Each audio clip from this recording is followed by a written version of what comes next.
Hello everybody, my name is Red Chocobo, but you can call me Red and welcome back to Pokemon Generations. This is Pokemon Yellow and last time we defeated leader Brock obtaining the Boulder Badge.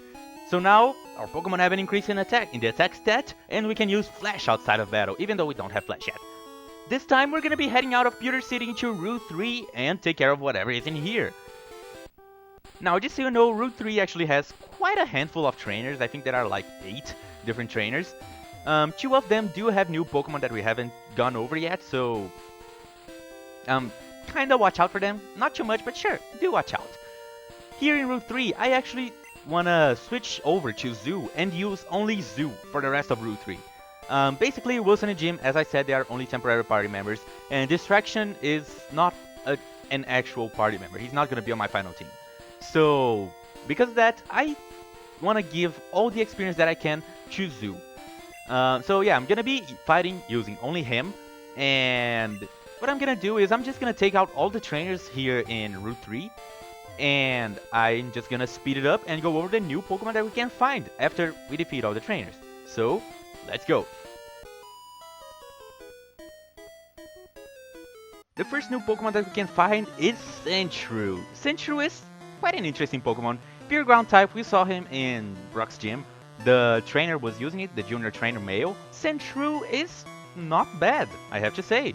It has somewhat low special, its speed is pretty lackluster, but its defense and HP are actually pretty good. And its attack stats not bad either. It evolves at level 22 into Sandslash. Ooh, at level 11 Zoo tries to learn Quick Attack. I was actually wrong in the end of last episode, I said 14, jeez. So yeah, I want to learn this move. And yeah, Zoo already has 4 moves, as I said in the end of last episode, you can only have up to 4 moves.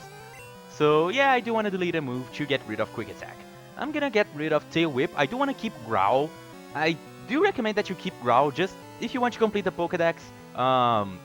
There's something really cool that you can do with Growl that will allow you to complete the Pokédex really, well, that will actually allow you to complete the Anyway, yeah, keep Growl around if you want to complete the Pokédex. If you don't, just get rid of it, whatever. But I do want to get rid of Tail Whip. Quick Attack's quite a good move, and since Pikachu is a mixed attacker, then might as well get it. We forget Tail Whip, and we learn Quick Attack. Back to the bios. Now, Sandslash is a little bit stronger, but it is the final form. Although Sandslash does have good stats, 100 attack and 110 defense, with actually better speed, the speed is not too bad, especially for the level that it evolves in. Being the final form with those stats is not the best thing in the world. So if you want to get a Sandshrew, you're kind of forced into using a not that great Pokemon for the rest of the adventure in the form of Sandslash. Sandslash does learn a few good moves. It is pretty strong, so it does learn Slash with good speed, so it will get critical hits pretty often, especially with Slash. Okay, this is what I was talking about in last episode when we were fighting Brock's Onix Wrap. As long as that youngster keeps using Wrap over and over, I can't do anything. And yeah, that will whittle me down to no health at all. Eventually, that is. But yeah, nasty attack, nasty attack. You can totally switch out of that. It's not the end of the world, but basically Wrap will either kill you or force you to switch out. So yeah, quite a nasty move. I totally understand the fact that people hate that move, and I have to hop on board. I hate that move too. It does learn Poison Sting at level 27, so there you have it. It's another reason for you to get Sandslash, one of the few non-Poison type Pokemon that can actually use Poison type moves. It also learns Swift, which is an interesting move because it never misses, so it has that going. In the first generation, Pokemon spamming Double Team is very common from NPCs, because from other trainers. I'll get into that in a minute. But basically, there will be trainers that will spam evasiveness, and that is just really jerkish. So Swift completely overrides that. It forgets about evasiveness and always hits with 60 base power, which is not too bad. But overall, Sandshrew and Sandslash are not that great. There are better ground type Pokemon. I do think Rock and Ground is better than just pure ground, but still, Sandslash is kinda, yeah. It is a really cool Pokemon. It does have a really nice design, but when it comes down to fighting, it is kinda lackluster. The other new Pokemon that we can find here in Route 3 is Jigglypuff. We met one in the Pokemon Center over in Pewter City, and now we can catch one for ourselves. It has a pretty high catch rate. It is not maximum, but it's still pretty good. Its stats are kinda weird. Now, the thing about Jigglypuff is that it is not about the stats. Jigglypuff is actually a gimmick Pokemon. It is more for fan service. It is not a great Pokemon, but the moves it learns are somewhat good. As I said, a gimmick Pokemon, not mimic Pokemon. That is a whole nother Pokemon. It learns Sing at level 1, so it has Sing by default. It has 55% accuracy, so it has a 55% chance of putting your enemy to sleep, which is a really good status condition, especially when it comes to catching. It will also learn Pound, which is somewhat powerful. Jigglypuff being a normal type is also good because it will get 10 type attack bonus. Disable is a great move to have, you know, if you want to, I don't know, test your luck and maybe disable the enemy's bind. You know, there's that, you can use it, or wrap, whatever. Defense Curl, Double Slap. Double Slap's kind of interesting. It says it has the name Double Slap, but it can hit more than 2 times. Yeah, it actually hits from 2 to 5, so do with that whatever you will. It also learns Rest. The Pokemon will put itself to sleep, but it will completely heal off anything else that it had. So let's say, for example, that my Jigglypuff right now has 1 HP and it is paralyzed. So I'm just gonna use Rest, put myself to sleep, and heal up all of my HP. The thing about Jigglypuff is that it has a really, really high base HP. It is one of the highest base HPs in the game. Not the highest, not by a long shot, but it is one of the highest. However, it doesn't really have defense or special to back it up. So yeah, it just has a huge number on HP, but it still takes a lot of damage. It is still pretty slow. Its special is really weak. Its attack is not that great, but yeah, it does the job as an HP tank. But it just can't tank anything because it doesn't have defense or special to back it up. But the moves are pretty good. It evolves by the use of a Moonstone into Wigglytuff. Now, as you might have guessed, Wigglytuff does not learn any new moves, just like every other Pokemon that evolves through Stone. Wigglytuff's HP is through the roof. It does have better attack, but the defense and special are still very lackluster, and the speed is also not that great. For a Pokemon that is supposed to disable the enemy Pokemon, it should be able to go first. So it should have high speed, but it doesn't. So yeah, it's kinda hard to use a Pokemon like that. But it does have the HP to tank 1 or 2 hits, maybe, I don't know, maybe even 5 hits or more. So yeah, it's not a terrible Pokemon, but there are better normal types out there. There are better debuffers, there are better normal types, there are better offensive, there are better tanks, but if you wanna use Wigglytuff, it's not terrible. Just remember that being a Stone evolution, Wigglytuff doesn't learn any new moves, so you have to rely on Jigglypuff's moves. So, you know, only evolve Jigglypuff into Wigglytuff after Jigglypuff learned all the moves that you wanted to learn. Oh, Jigglypuff, I forgot about this girl. Okay then, I guess we might as well stop here. This last trainer has a Jigglypuff, and as I mentioned, Jigglypuffs can be quite nasty if they do get lucky. So I'm just gonna spam Thunder Shock away, just like I always do. Thunder Shock does have same type attack bonus, so it's good. It's trying to use Disable. Disable will pretty much disable one of your moves. Yeah, I'm pretty sure it's random which move it will disable, so you don't have to worry that it will disable the last move that you use. Let's see right here. Thunder Shock was disabled. I'm pretty sure that was luck. I'm pretty sure it wasn't because Thunder Shock was the last move I used. Maybe it was. It can... I don't even know. Anyway, now that one of my moves is disabled, I can't actually use it. It says disabled! So yeah, I have to keep going back to Quick Attack. Only one move can be disabled at a time. I don't know why she's spamming disable over and over. She just lost because she used nothing but disable. NPCs, please learn. You have to deal damage to win a battle. And anyway, Zoo grew to level 15. Awesome, nice. And he's trying to learn Double Team. Oh, that's an interesting move. Double Team is a psychic type move that will enhance your evasion. Now, I just have to say, evasion and accuracy are two very broken statuses. If you raise your evasion a lot, no moves can hit you. If you lower your enemy's accuracy a lot, no moves that it throws will land. So, because of that, if you spam double team, or send attack, then it's pretty much guaranteed that you're not gonna take damage. And because that, it just becomes a really cheap strategy. So, competitively, moves that raise your evasion or lower the enemy's accuracy are completely banned. So you can't use those moves on competitive. And because of that, I actually don't want to learn Double Team.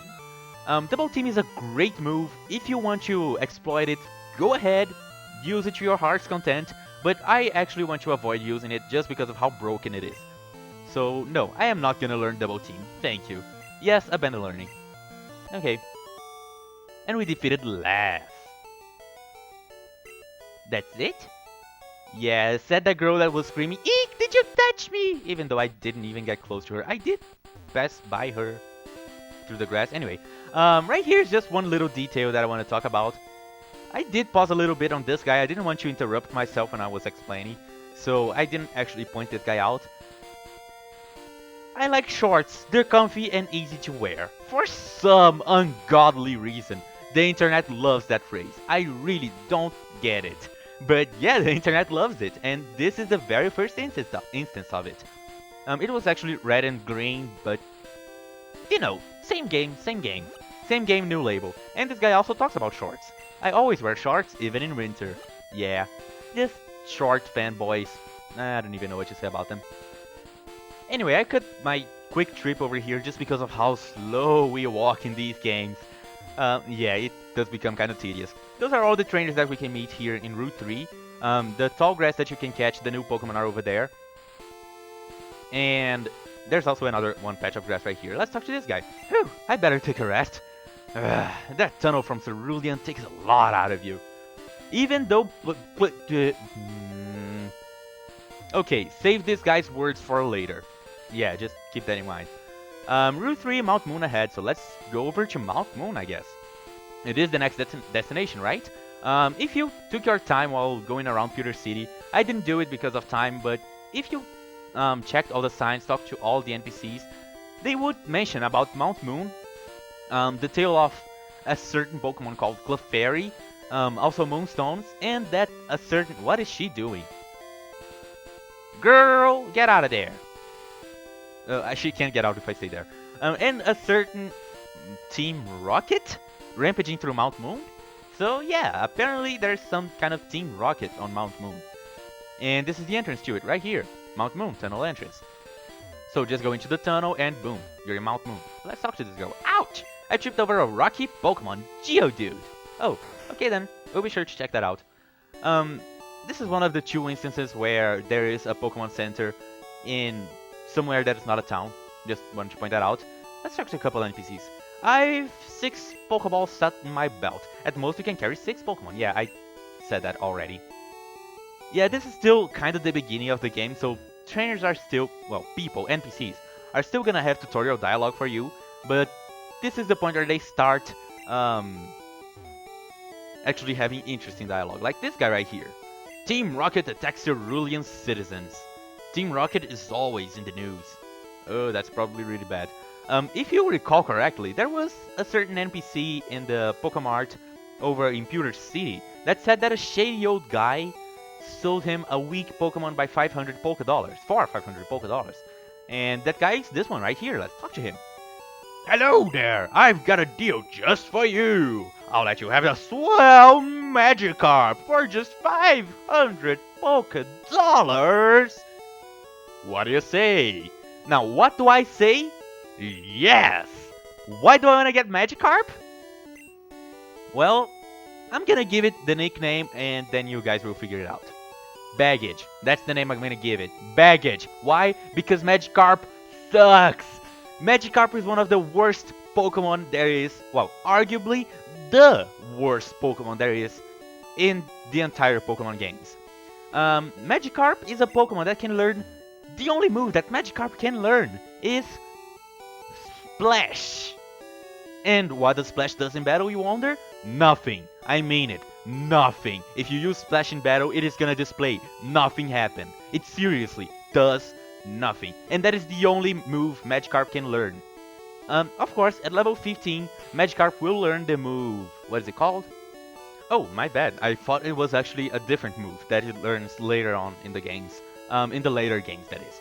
Yeah, apparently the move doesn't exist in Generation 1 yet. So on level 15, Magikarp is able to learn Tackle with 35 base powers. So, yeah.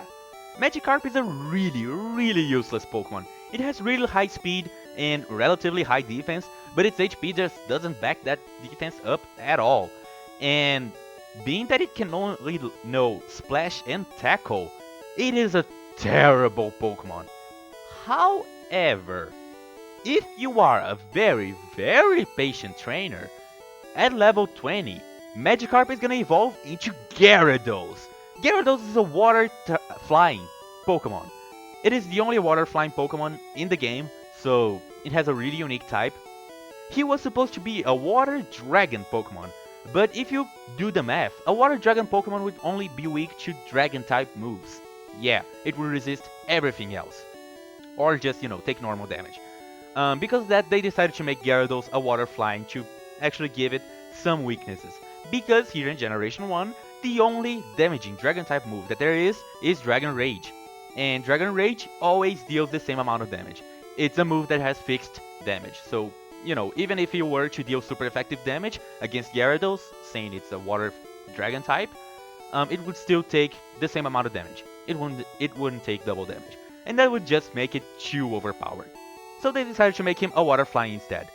Gyarados has really high attack, a pretty high special, good speed, and good defense with good HP to back it up. So Gyarados is a monster, and I mean it. It doesn't learn that many great moves, but the moves it does learn are really strong. Bite is a good move. It will learn Bite at level 20, so evolve your Magikarp at level 20. Don't cancel the evolution ever. Evolve your Magikarp at level 20. And then it will learn Bite, then it learns Dragon Rage, Leer, Hydro Pump, and Hyper Beam. Once again, it doesn't learn any flying type moves, so it is not a good flying type Pokemon. It doesn't learn any flying type moves at all, so flying type is really there just to make it defensive. But it is still a pretty solid Pokemon, even if you don't use its type as, a way to use it. But I am not gonna use Gyarados in my team, so baggage is literally gonna be nothing but baggage. Because that, I'm just gonna store him here in the PC and just leave him to rot. Yeah, that sounds fun. So yeah, let's just deposit baggage. Bye bye. Never gonna see him again. Yeah, you have to be really patient with Magikarp. You do have to keep him in front and then just keep switching him out the whole time you want to use it, so it is really tedious to raise a Magikarp. But yeah, sure, if you want to raise it, yeah, whatever, do whatever you feel happy doing. Okay, back to the game. I just want to heal up here really quick, because I do want to set this one Pokemon Center as my respawn point. If you do get knocked out, like if all your Pokemon reach 0 HP, then you're gonna be sent to the last Pokemon Center that you went to, that you healed up at. Also, escape ropes work the same. They're gonna send you to the last Pokemon Center you visited. On the later generations, escape ropes actually send you to the entrance of whatever dungeon you're in. So yeah, they changed that. But here in Generation 1, it's to the last Pokemon Center you visited. So without any further ado, let's head into Mount Moon. Now this is the first real dungeon in the game. This is actually quite an interesting dungeon. I like it a lot. This dungeon has 3 floors. Floor 1, Basement 1, and Basement 2. There is one new Pokemon here that I actually want to catch for my team. You might already know who it is, just because of what I said.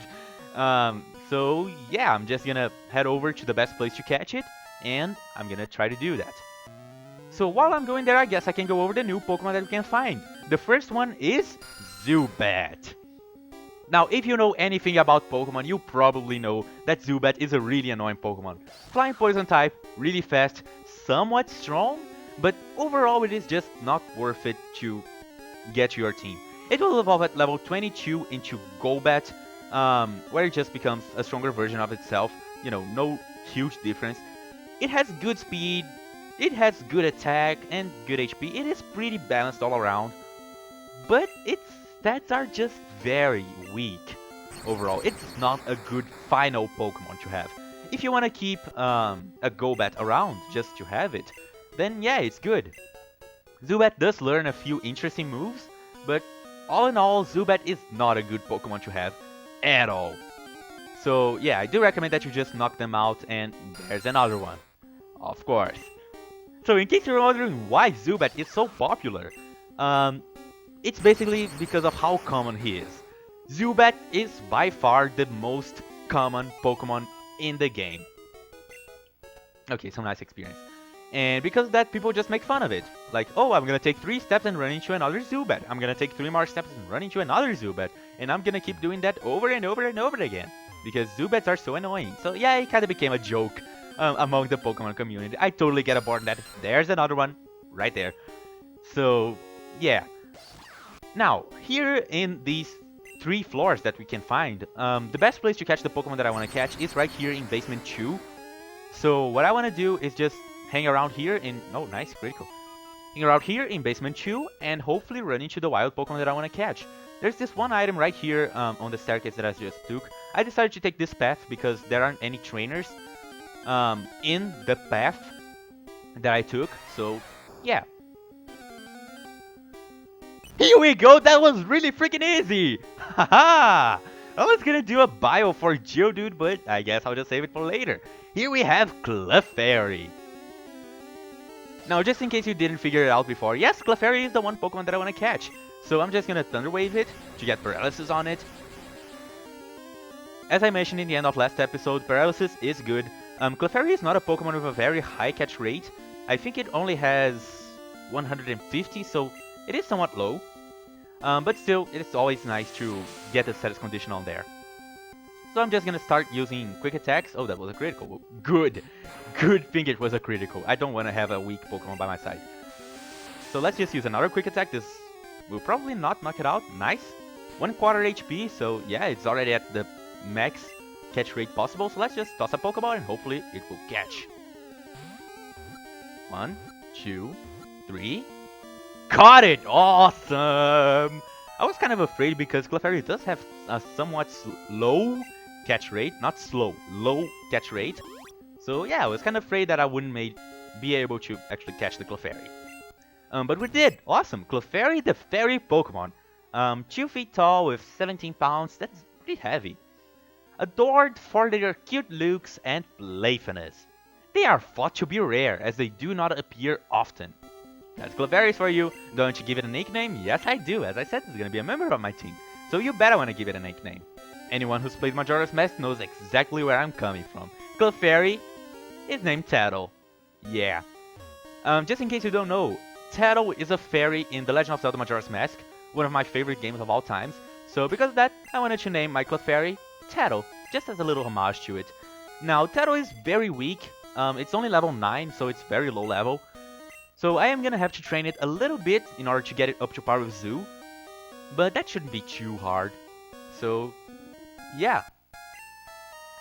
Now is the time that I want to use that escape rope that I just got. There is another one here in Mount Moon. There are actually 6 items that we can get. One of those items is an escape rope. So I don't mind using mine right now. I'll just use it, pick up the new one whenever we can, and then beat the dungeon. But for now, that will be everything in this episode. So next time, we're gonna be going over who Clefairy is, hopefully showed off in battle, and we're gonna get through Mount Moon over to Cerulean City, our next destination. So thank you guys for watching this one, and I'll see you next time. Goodbye. Oh, would you look at that? The little guy's jumping. He's so happy.